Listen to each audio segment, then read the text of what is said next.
नमस्कार, आप देख रहे हैं द हिंद 24 न्यूज और मैं हूं आपके साथ साक्षी निर्वाण।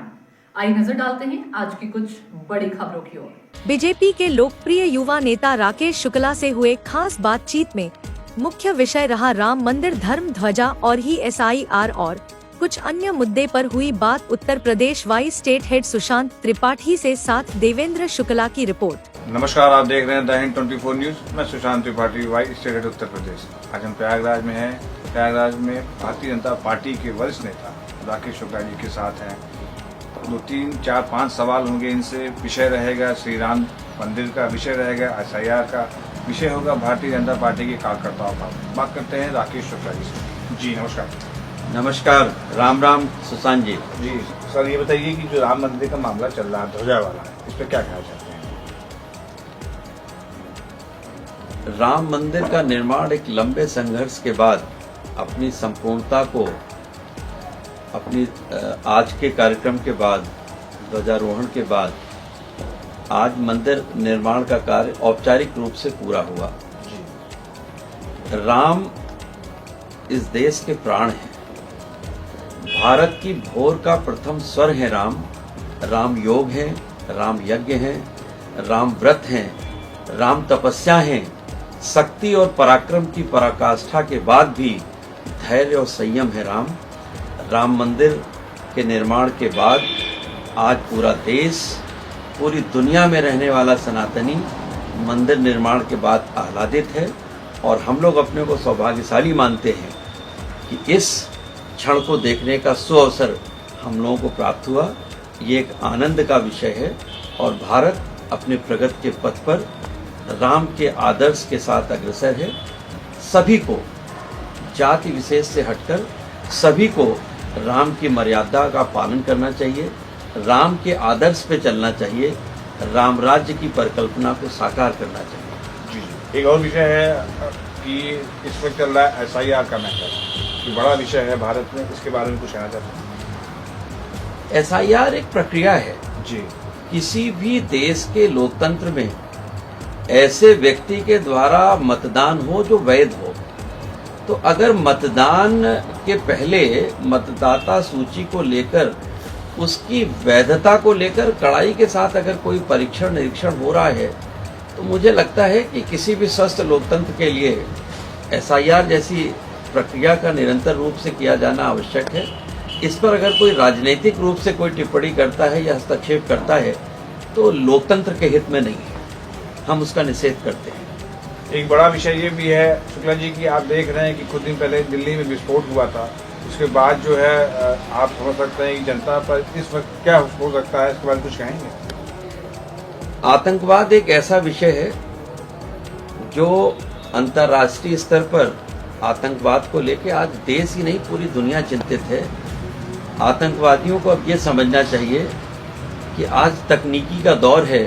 कोई भी आतंकवादी हो, कोई भी असामाजिक तत्व हो, वो अपराध तो करेगा, लेकिन मोदी योगी के दौर में उसका बचना नामुमकिन है। आतंकवाद एक बड़ी समस्या है। भारतीय जनता पार्टी की सरकार और भारतीय जनता पार्टी का नेतृत्व आतंकवाद को लेकर नो टॉलरेंस की नीति पर चल रहा है और समय के साथ आतंकवादियों का सफाया सुनिश्चित है। बिहार में आपको बड़ी जीत मिली, सफलता मिली, तो नीतीश कुमार के इस गठबंधन को पार्टी किस रूप में देखती है? नीतीश कुमार को अगर देखना है, समझना है, नीतीश कुमार एक ऐसे राजनीतिक व्यक्ति हैं जिनका पूरा जीवन निष्कलंक का रहा है। उनकी जो राजनीतिक यात्रा है उसमें जो ईमानदारी है, उसमें जो उनकी कड़ी मेहनत है और जिस तरीके से नीतीश कुमार जी ने अपनी राजनीति की यात्रा को जारी रखा और उनके ऊपर आज तक कोई आरोप नहीं लगा। उसके बाद नीतीश जी ने भारतीय जनता पार्टी के साथ, NDA के साथ गठबंधन करके बिहार की राजनीति में जिस तरीके का प्रयोग किया है, जिस तरीके से परिवारवाद को समाप्त किया है और जिस तरीके से नीतीश जी के नेतृत्व में NDA के साथ काम किया जा रहा है, निश्चित रूप से बिहार के लोगों ने खुले दिल से उसका स्वागत किया है और बिहार की जीत इस बात का जीता जागता प्रमाण है। आम जनमानस को समस्या होती है शुक्ला जी, तो कैसे आपको समाधान करते हैं? कोई टीम बनाए जाते हैं, खुद काम करते हैं? देखिए, समस्या और समाधान दोनों एक दूसरे के पूरक हैं। हम लोग भारतीय जनता पार्टी के सिपाही हैं। हम लोग निरंतर 24 घंटे अथक सतत जनता की सेवा हो और जनता की सेवा के साथ साथ सामाजिक सरोकार, ऐसा हम लोगों को प्रशिक्षण दिया जाता है। नर सेवा नारायण सेवा के भाव से भारतीय जनता पार्टी का एक एक कार्यकर्ता समाज की सेवा में, देश की सेवा में निरंतर कार्य करता रहता है। आज उसी का परिणाम है कि भारतीय जनता पार्टी विश्व की सबसे बड़ी राजनीतिक पार्टी है, जिसका कार्यकर्ता 24 घंटे अपनी अथक मेहनत से पार्टी का विकास कर रहा है, सरकार का निर्माण कर रहा है और देश का निर्माण कर रहा है। आपकी भारतीय जनता पार्टी में कुछ बहुत से ऐसे कार्यकर्ता हैं जो नाखुश हैं, उनके बारे में क्या कहेंगे? देखिए, जहाँ तक नाखुश या प्रसन्न होने की बात है, तो जहाँ कहीं भी परिवार बड़ा होता है तो बड़े परिवार में निश्चित रूप से कहीं न कहीं छोटा मोटा असंतोष रहता है और वो बहुत स्वाभाविक है, उसको आप अन्यथा नहीं ले सकते।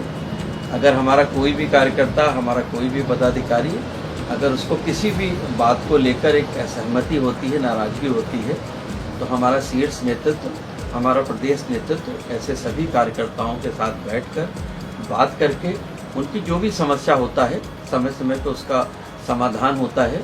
असंतोष एक स्वाभाविक प्रक्रिया है जिसका निराकरण भारतीय जनता पार्टी में लोकतांत्रिक ढंग से हमेशा किया जाता रहता है। आज विख्यात अभिनेता धर्मेंद्र जी का निधन हो गया, उनके लिए कोई 2 शब्द कहेंगे? भाई, धर्मेंद्र जी जब हम लोग बड़े हो रहे थे तो धर्मेंद्र जी उस समय उस जमाने के सबसे बड़े सिने अभिनेताओं में थे और धर्मेंद्र जी के लिए लोग कहा करते थे कि सदाबहार हीरो। तो हमें याद है कि हम लोगों ने बचपन में जब उनकी शोले देखी थी तो उस पिक्चर को देखने के बाद हम लोगों को ये लगा था कि धर्मेंद्र जी का कद उस समय, उनका जो अभिनय का क्षेत्र था, वो अभिनय के क्षेत्र में उस समय अपनी पराकाष्ठा पर थे। उनका जीवन, उनकी मेहनत, उनकी अदाकारी, हम लोग सदैव उनको मिस करेंगे। और उन्होंने विशेष करके देश के युवाओं को जो उन्होंने संदेश दिया और उनका जो सुदर्शन व्यक्तित्व था, उसने इस देश की 5 पीढ़ियों को हमेशा एक रोल मॉडल की तरह उन्होंने एक नई दिशा दिखाई। धर्मेंद्र जी के निधन पर हम सब लोगों को बहुत दुख है, पूरा देश दुखी है। धर्मेंद्र जी जैसा दूसरा कलाकार आएगा ऐसा बहुत मुश्किल है। हम सब भारी मन से धर्मेंद्र जी को अपनी श्रद्धांजलि अर्पित करते हैं।